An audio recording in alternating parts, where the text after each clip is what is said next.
Fala galera, tudo bem? Estamos aqui em mais um vídeo do canal Geografia que Posso Tocar. Estou a convite do meu colega Adriano e hoje a intenção é que a gente fale um pouquinho, ter uma noção básica em relação aos biomas, especialmente os biomas brasileiros.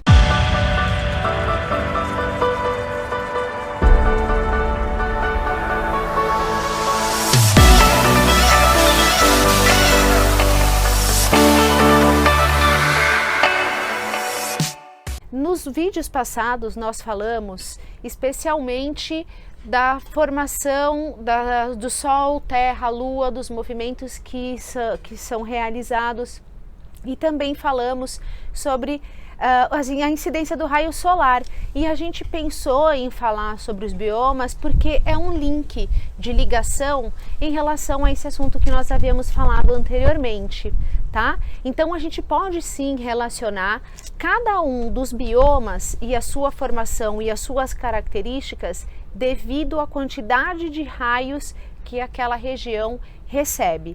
É claro, envolve outros aspectos, mas especialmente a incidência dos raios solares, tá?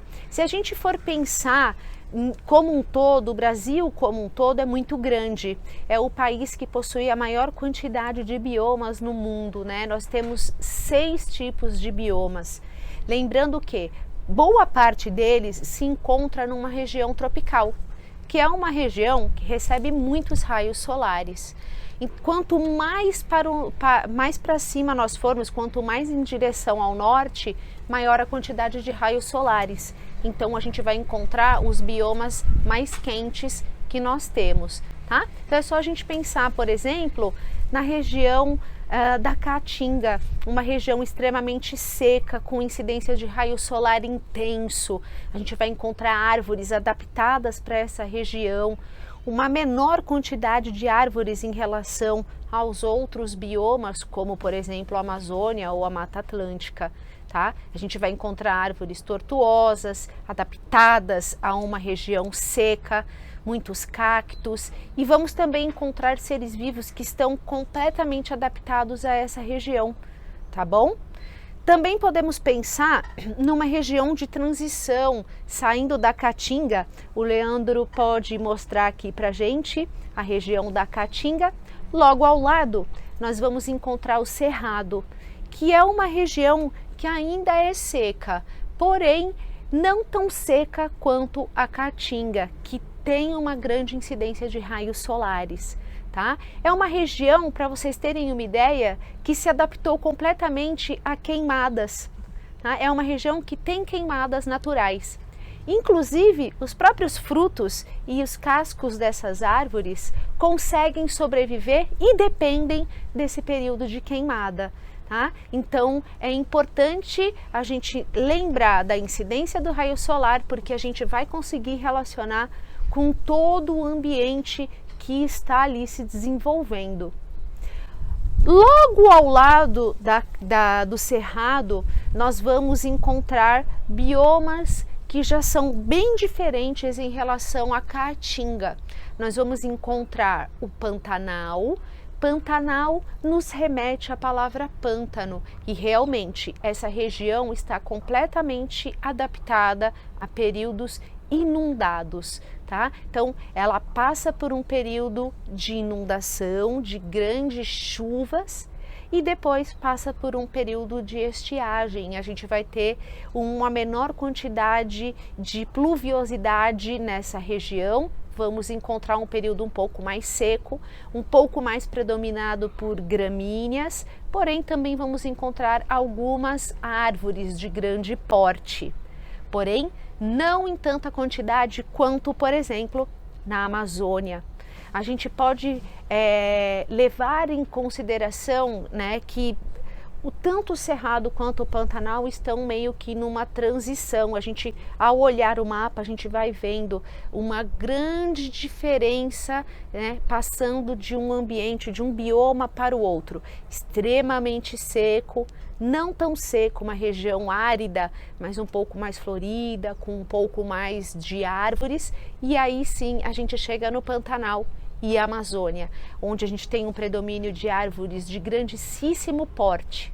Porém, é muito interessante, mas trata-se de um solo pobre, tá? Esse solo, ele fica bem fértil devido à queda da quantidade enorme de folhas dessa região. Por isso, quando a gente vê um desmatamento, uma queimada nessa região, uma destruição, a gente tem um solo empobrecido, porque é a própria vida local que faz com que esse solo seja fértil. Tá? Então é muito triste, porque quando a gente tem a perda dessas grandes árvores que ajudam a resfriar o planeta e que tiram uma grande quantidade de gás carbônico da atmosfera, né, deixando equilibrado o nosso clima, é uma região que, quando perde essas árvores, dificilmente consegue se recuperar. Então a gente tem que ter uma total atenção para essas regiões, tá, amazônicas. Bom, é claro que eu não posso deixar de falar da Mata Atlântica. Nós que estamos em São Paulo e toda a faixa litorânea está presente essa mata, que é a Mata Atlântica. A Mata Atlântica também possui uma grande quantidade de árvores de grande porte e também se divide em uma transição. Quando vai chegando bem próximo do mar, a gente vai encontrar os manguezais, que são fundamentais para o desenvolvimento do ambiente marinho, tá? E dos animais. Os animais da região são completamente dependentes dessa água que é meio salobra, porque tem a presença do deságue de vários rios se encontrando com o mar. Então é uma água que não é doce, mas também não é uma água salgada. A gente fala que é uma água salobra. Vamos encontrar árvores completamente especializadas em filtrar e retirar esse excesso de sal de dentro do seu organismo. Então é bem interessante. E a Mata Atlântica em si, né, tem uma diversidade inacreditável de animais e de espécies. Para a gente poder encerrar, vou falar do último bioma, que está mais para a região temperada, que é a região dos Pampas. Está mais para o sul do Brasil. E a gente vai encontrar regiões com extensas áreas de gramíneas, bastante diversas. Vamos encontrar as araucárias, que são endêmicas aí dessa região. A gente vai encontrar uma grande quantidade desses indivíduos nessa região. E vamos encontrar um local bem específico, tá? É um local onde a gente encontra as estações bem determinadas, porque está nessa parte temperada do planeta. Portanto, nós vamos encontrar essas estações bem distintas. A gente consegue observar bem essa alternância, tá? Bom, acredito que seja isso. Deixe aí seus comentários. Por favor, dê um like se você tiver gostado. Não esqueça de assinar o sininho e até a próxima!